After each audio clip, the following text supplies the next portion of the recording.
বাচ্চা যদি কোনোভাবে ঠিকমতো খাবার না খেতে চায় তো তখন মনে হয় পৃথিবীতে যতগুলো কঠিন কাজ আছে তার মধ্যে একটা কঠিন কাজ হচ্ছে বাচ্চাকে যুদ্ধ করে খাবার খাওয়ানো।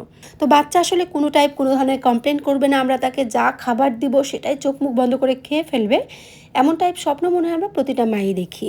আমি আমার বাচ্চাদেরকে খাবার খাওয়ানোর ক্ষেত্রে বেশ কিছু ছোটোখাটো টেকনিক অ্যাপ্লাই করি এবং আলহামদুলিল্লাহ আমি অন্য বাচ্চাদের কথা বলতে পারবো না, বাট আমার বাচ্চারা কিন্তু খুব ইজিলি যে টাইপের খাবার দেয় না কেন সেটা খেয়ে ফেলে। তো আজকে আমি আপনাদেরকে এমন একটা জিনিসের সাথে পরিচয় করে দিব, বা পসিবল হলে আমি কিন্তু প্রতিটা ছোট বাচ্চার মাকে এটা কিনতে বলবো, কারণ এই জিনিসটা কিন্তু আমার লাইফটাকে অনেক বেশি ইজি করে দিয়েছে। বাচ্চাদেরকে ঝটপট খাওয়াতে বা বাচ্চাদের যে খাবারের প্রতি আগ্রহ তৈরি করতে এটা আমাকে অনেক বেশি হেল্প করেছে। আমি খুব ছোট থেকেই আমার বাচ্চাদেরকে তাদের নিজ হাতে খাবার ধরে খাওয়ানোর অভ্যাস করাই, আর সেজন্য আমি বিভিন্ন টাইপ হ্যান্ড ফিডার ব্যবহার করে থাকি।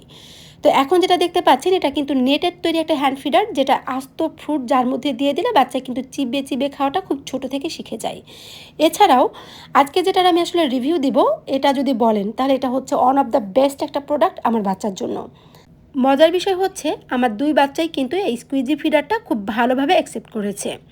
আমার বড় বেবি আরাবি সেও অনেক বেশি পছন্দ করতো, এবং আলহামদুলিল্লাহ আমার ছোট বেবি তোয়া সেও কিন্তু দেখলাম যে অনেক পছন্দ করে কিন্তু তার খাবারগুলো এই ফিডারের মধ্যে দিয়ে খাচ্ছে।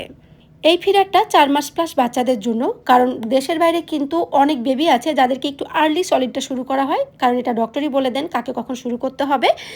তো এইটাই বাচ্চারা যেহেতু একদমই লিকুইড ফর্ম ছাড়া খেতে পারে না, তো তাদের জন্য কিন্তু এই ফিডারটা অনেক বেশি হেল্পফুল।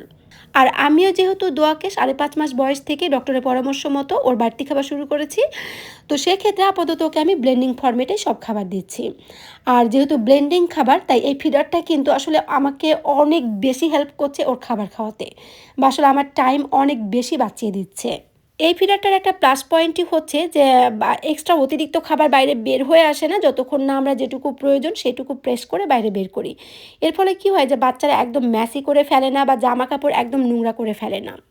আলহামদুলিল্লাহ যেহেতু আমার বাচ্চা খাবার খেতে অনেক বেশি পছন্দ করে, তো সেক্ষেত্রে কি হয় চামচে করে বারবার খাবার নিয়ে বারবার মুখে দিতে গেলে সে কিন্তু অনেক বেশি বিরক্ত হয়। আর এটা যেহেতু খুব ইজি গোয়িং, জাস্ট মুখের কাছে পেয়ে যাচ্ছে, তাহলে দেখা যাচ্ছে কি সে খুব ঝটপট খাবারটা খেয়ে ফেলে। এর ফলে একদমই বিরক্ত হয় না এবং আমার জন্য কিন্তু অনেকটা ইজি হয়ে যায়। এই ফিডারগুলো কিন্তু ট্রাভেল ফ্রেন্ডলি, তাই আমরা বাইরে ঘুরতে গেলে খুব ইজিলি বাচ্চার খাবার বানিয়ে নিয়ে যেতে পারবো। বিশেষ করে এই যে আজকে আমি সুইট পটেটো স্টিম করে তারপর ব্লেন্ড করেছি, এখন ঠিক এই যে বাড়তি যেটুকু খেলো না এটুকু ফিডারের মধ্যে নিয়ে আমি এখন বাইরে যাব, দেন একটা ফুড ওয়ার্মারের মধ্যে দিয়ে খুব ইজিলি গরম করে আমার বাচ্চাকে খাওয়াতে পারবো। এটা কিন্তু কোনো স্পন্সর ভিডিও না, আমি এটা থেকে অনেক বেশি উপকৃত হয়েছি, তাই ভাবলাম আপনাদের সাথেও শেয়ার করি।